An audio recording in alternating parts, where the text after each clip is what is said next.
17వ సంవత్సరానికి అడుగుపెట్టిన భవానీ భక్తుల కోసం అన్నదాన కార్యక్రమం ఘనంగా జరిగింది.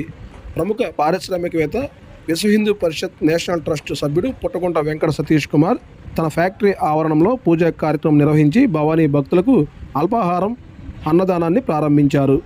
సతీష్ కుమార్ మాట్లాడుతూ ఇప్పటికే 16 సంవత్సరాలుగా నిరంతరం భవానీ భక్తులకు అన్నదాన కార్యక్రమం నిర్వహిస్తున్నానన్నారు. ఇప్పటికీ 2 లక్షల మందికి పైగా భక్తులకు అన్నదానం అందించానన్నారు. ఇలా సేవ చేయడం నాకు ఎంతో ఆనందం కలిగిస్తోందని తెలిపారు. ఈ కార్యక్రమంలో కంకిపాడి కళ్యాణ మండపం నిర్వాహకులు యార్లగడ్డ రాజశేఖర్, నందిగాం స్వామి, యలమంచుల మూర్తి తదితరులు పాల్గొన్నారు.